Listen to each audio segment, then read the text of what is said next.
नमस्कार दोस्तों, स्वागत है आपका हमारे चैनल पर।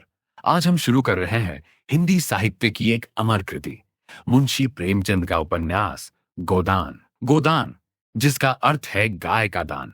यह सिर्फ एक उपन्यास नहीं है, यह है एक गरीब किसान की कहानी, उसके सपनों की कहानी और उन सपनों के टूटने की कहानी।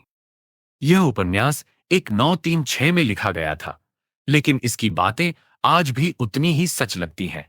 तो चलिए मिलते हैं होरी से, एक साधारण किसान जिसकी जिंदगी असाधारण पाठ सिखाती है। सुबह का वक्त था। होरी राम ने अपने दोनों बैलों को सानी पानी दिया और अपनी पत्नी धनिया से बोला, गोबर को ऊख गोड़ने भेज देना।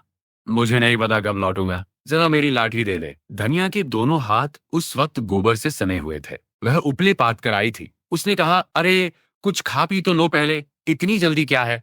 होरी ने माथे पर बल डाले और बोला, तुझे खाने पीने की पड़ी है, मुझे चिंता है कि देर हो गई तो मालिक से मुलाकात ना होगी।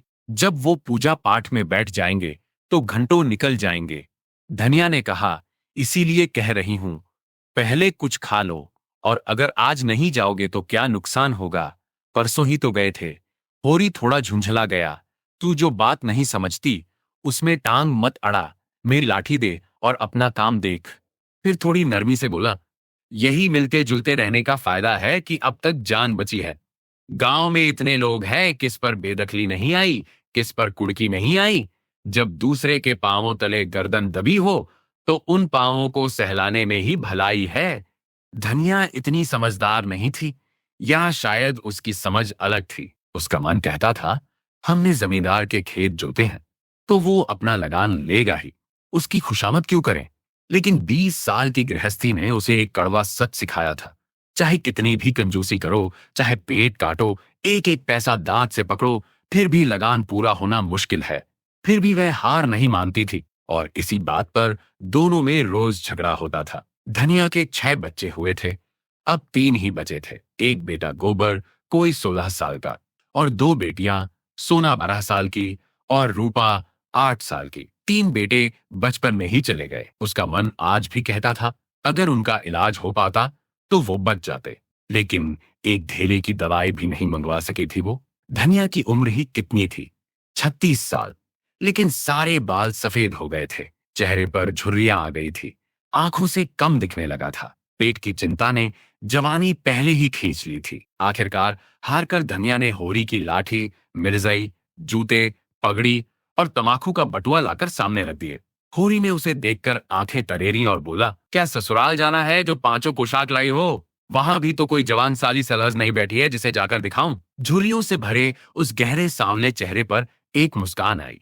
धनिया ने शर्माते हुए जवाब दिया, ऐसे ही बड़े सजीले जवान हो कि साली सलहजें देखकर रीझ जाएंगी। होरी ने फटी हुई मिर्जई को सावधानी से तह करके खाट पर रखा और बोला, तू समझती है मैं बूढ़ा हो गया?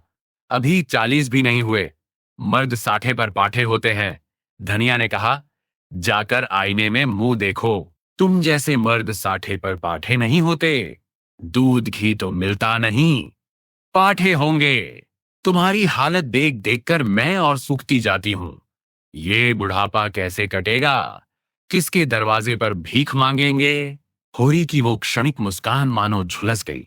लाठी संभालते हुए बोला, 60 तक पहुंचने की नौबत न आएगी धनिया, इससे पहले ही चल देंगे।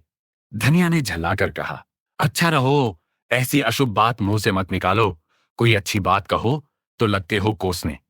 होरी लाठी कंधे पर रखकर घर से निकला। धनिया दरवाजे पर खड़ी उसे देर तक देखती रही। होरी के उन निराशा भरे शब्दों ने धनिया के दिल में एक अजीब सा डर भर दिया था। वो मानो अपने पूरे नारीत्व की ताकत से अपने पति को आशीर्वाद दे रही थी।